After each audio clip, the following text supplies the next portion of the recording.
오늘 말씀의 제목은 불확실성의 은혜입니다. 여러분, 이 제목처럼 이해되지 않는 말이 없죠. 상식과 이성과 경험의 세계에서 불확실성, 그리고 그 불확실성이라는 단어 다음에 은혜라는 단어가 붙는 것만큼 이해하고 납득하고 받아들이기 어려운 말이 없는 것입니다. 왜냐하면 챔버스 목사님이 오늘 말씀을 이렇게 시작해요. 우리는 수학적으로 계산하면서 살아왔기에 불확실한 것을 나쁘게 생각합니다. 불완전하니까요. 알 수 없으니까요. 수학적인 계산은 무엇입니까? 2 더하기 2는 뭡니까? 죄송합니다. 지금부터 이런 질문을 했어요. 2 더하기 2는 4입니다. 언제나 그렇습니다. 어디서나 그렇습니다.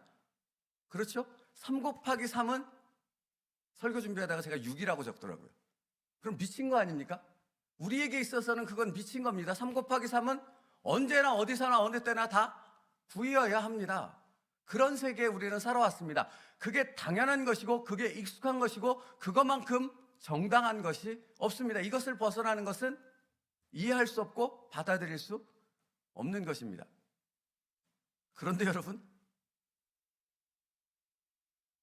믿음의 세계는 어떻습니까? 오병이어가 어떻게 되는 것입니까? 오병이어는 아무리 많이 먹어도 그러니까 충분히 양보해서 100사람만 먹어도 이건 말할 수 없는 기적 아닙니까? 그죠? 근데 오병이어는 몇 사람이 먹었어요? 남자만 5,000명. 만약에 남녀노소를 다 합치면 대략 2만 명에 가까운 사람. 근데 여기서 더 중요한 건 무엇입니까?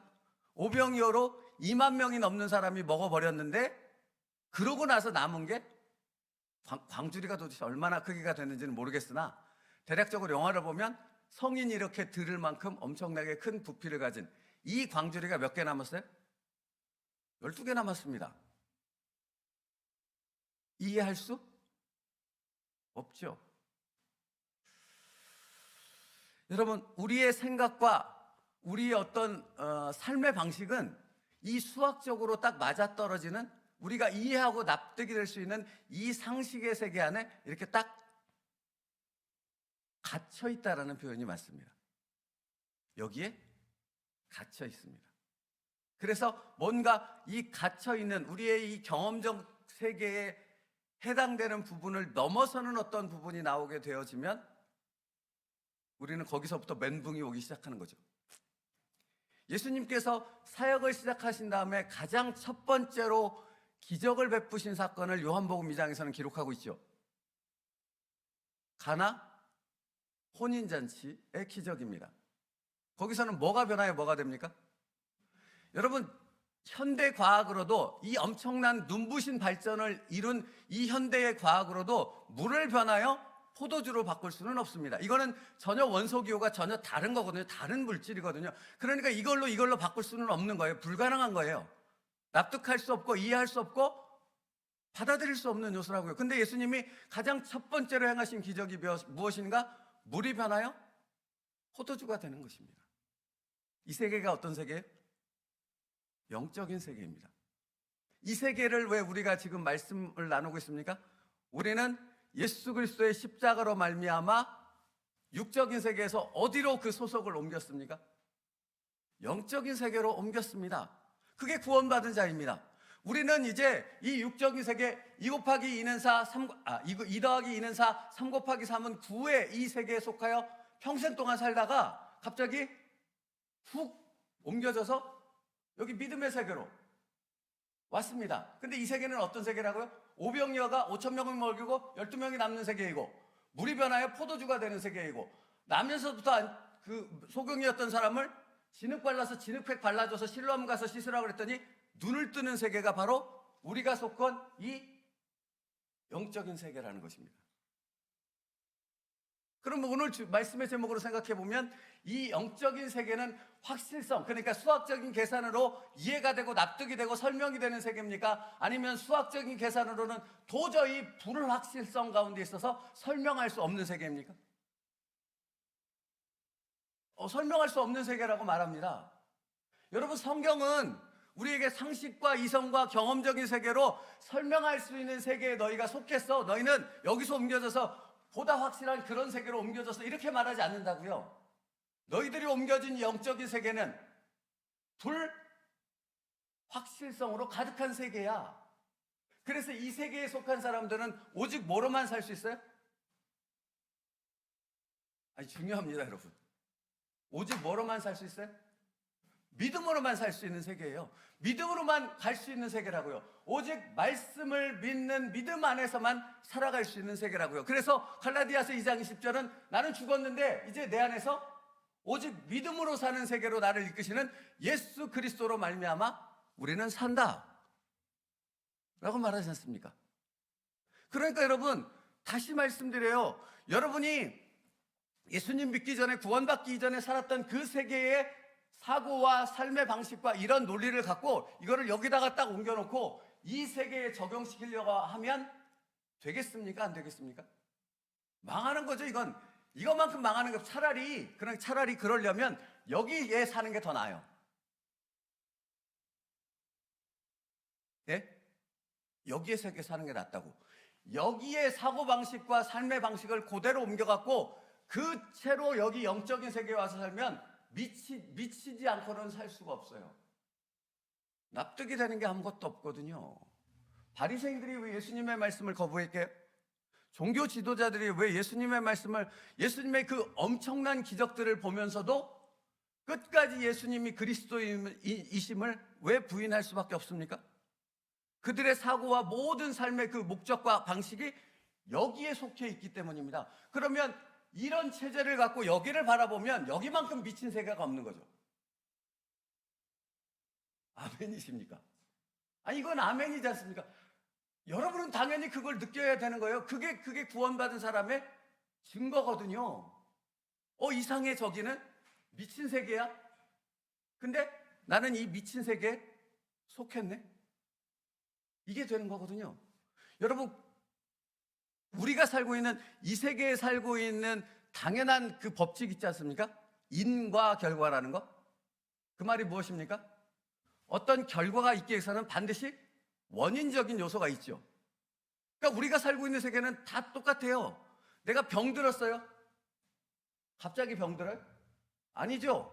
원인적인 어떤 부분이 있는 거죠. 내가 성공했어요? 돈을 많이 가졌어요? 그러면 그냥 돈이 하늘에서 뚝 하고 떨어집니까? 하다못해 복권이 대박나서 100억을 얻었다고 쳐보죠. 그러면 어떤 원인이 그 사람에게 필요해요? 복권을 사야 되는 거 아닙니까? 10번을 살든 100번을 살든 한 번을 살든 어쨌든 원인적인 요소가 있을 때 반드시 결과가 있는 게 우리가 속한 여기 세계에 속한 인과관계로 설명이 되는 세계라는 거예요. 그런데 여기 구원의 세계는 그 시작부터가 인과관계로는 설명이 안 돼요. 우리에게 거듭남이라는 구원의 은혜가 주어졌습니다. 그 선물이, 그 결과가 주어졌습니다. 그래서 나는 하나님의 자녀, 그리스도인이 된 거 맞죠? 그러면 내게서 그 구원이라는 결과가 있게 하는 원인이 시작된 게 있냐고요? 성경은 없다고 말해요. 에베소서 2장 9절로부터 10절 말씀에 구원은 하나님의 선물이요, 은혜라고 말하지 않습니까? 그 말이 뭡니까? 그래서 불가항력적인 은혜예요. 불확실성의 은혜예요. 원인은 없는데 결과만 있는 겁니다. 그리고 그 결과에 따르는 놀라운 삶의 변화를 나는 지금 오늘이라는 시간 속에서도 계속해서 그 결과물에 의한 변화들을 경험하는 삶을 살아가고 있는 것이지요. 근데 여러분, 여기서 또한 오늘 사실은 그냥 하루 종일 말씀 전하고 싶은데, 여러분, 여기서 우리가 생각해야 될 것은 그 구원으로 인한, 거듭남으로 인한 변화의 삶들은 우리가 예측 가능해요? 예측이 불가능해요? 그래요. 불가능해요. 불가능해요. 그냥 하나님께서 인도하시는 대로 우리는 무엇을 가지고 한 걸음 한 걸음 나아가는 거예요? 믿음을 가지고 나아가는 거예요. 그래서 그 다음에 알아가는 거예요. 여러분, 그러니까 다시 말씀드려요. 내가 성경을 내가 이성적으로 상식적으로 이해하면 믿을게, 이것처럼 어리석은 말이 없다고요. 성경은 그냥 믿음으로 받는 거예요, 하나님의 말씀을. 그러면 여러분이 살아가는 어느 시점이 되어지면, 여러분의 성숙이 수준이 어느 정도가 되어지면, 그때서 하나님이 왜 이렇게 말씀하셨고 이 말씀이 왜 되었는지를 그때서 우리는 이해하게 되어지죠. 여러분, 이 말이 이해가 안 되면 창세기의 요셉이라는 사람을 읽어보세요. 요셉이 애굽으로 팔려갔는데 정말 13년이라는 그 엄청난 기간을 엄청나게 고생을 했는데, 죽을 만큼 힘들게 살았는데, 삭고를 머리에 이었다는 시편의 표현처럼 말할 수 없는 고통을 살았는데, 그 13년 기간 동안은 몰랐어요, 전혀. 하나님 살아계신 것 같은데, 나를 구원하셨는데, 나를 하나님의 백성 삼아주셨는데, 도대체 나를 왜 이런 엄청난 일 가운데 13년이 넘는 기간을 그렇게 보내게 하셨습니까? 이것에 대한 답을 그는 찾지 못했어요. 언제 찾습니까? 그의 형들이 자기 앞에 무릎 꿇고 고개를 쳐박고 있을 때, 요셉이 꾸었던 그 꿈이 무엇인가를 비로소 알게 될 그때, 하나님께서 이 일을 행하셨다는 것을 그때서 비로소 요셉은 깨닫게 되어지지요. 이것이 불확실성의 은혜입니다. 여러분이 속한 이 영적인 세계가 불확실성의 은혜의 세계라고요. 그러니까 여러분, 이 말만큼 우리에게 은혜가 되어지고 힘이 되어지고 능력이 되어지는 말이 없는 거죠. 그러니까 여러분, 이쪽 세계에 속한 사람들은 이 미친 것들이라고 말하지만, 이쪽 세계에 속한 사람들은 이 사람들처럼 참 소망 없는 사람이 없는 거죠. 우리만큼 확실한 가운데 살아가는 사람이 없는 거죠. 그죠? 우리만큼 보장받는 사람이 없는 거예요. 그래서 불확실성이라는, 그러니까 사실은 우리가 살아가는 세계는, 그러니까 이쪽 세계는 나의 인생의 주인이 누구예요? 나. 그러면 이쪽 세계의 나의 인생의 주인은 누구예요? 하나님. 그러니까 그 주권이 하나님께 있음을 우리는 날마다 인정해야 되니까 알지 못하는 세계를 살아가지만, 이쪽 세계, 내가 주인인 세계는 누가 책임져야 돼요? 내가 책임져야 돼요. 나밖에는 없어요. 그죠? 그러니까 온통 초점이 나에게 맞춰져 있는 것 아닙니까? 그래서 그냥 불을 켜고 눈을 이렇게 부라리면서 살아가는 세계 아닙니까? 절대로 속지 않고 빼앗기지 않으려고. 그런데 여기는 누가 책임져요? 나입니까? 아니요. 하나님이 책임지십니다. 이게 우리가 받은 확실성이며 은혜라는 것입니다. 그러니까 여러분, 왜 불안해하고 왜 두려워하는가라고 성경이 묻는 것은 너무나 당연한 것이에요. 왜 염려하고 근심하는가라고 말하는 것은 성경이 마땅히 우리에게 던져야 될 질문이라는 것입니다. 그건 뭐가 없다는 거예요? 우리가 믿음이라는 건 이쪽 세계에 속한, 영적인 세계에 속한 사람으로 믿음으로 살아야 된다는 가장 중요한 진리를 우리가 놓치고 있기 때문에, 그 불안함과 두려움과 초조함과 조급함 속에서 내게 주신 그 은혜를 누리지 못하고 갈 바를 알지 못하는 방황한 가운데 살아가고 있는 것이기 때문이죠.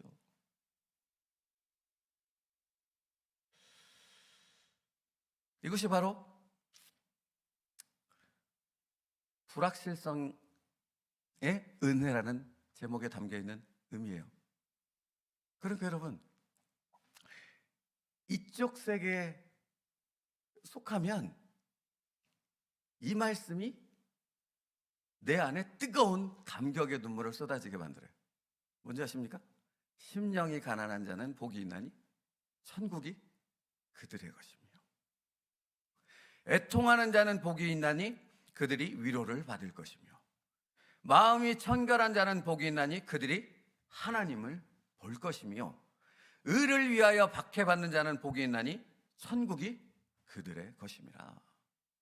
여러분, 이 말씀은 이쪽 세계에 속한 사람들은 전혀 그냥 미친 소리에 불과한 것이지만, 이쪽 세계의 영적인 세계에 속한 사람, 믿음으로 사는 사람들에게는 이 말씀처럼 생명과 같은 말씀이 없는 것이죠. 마음이 청결한 자는 복이 있나니 하나님을 볼 것이요.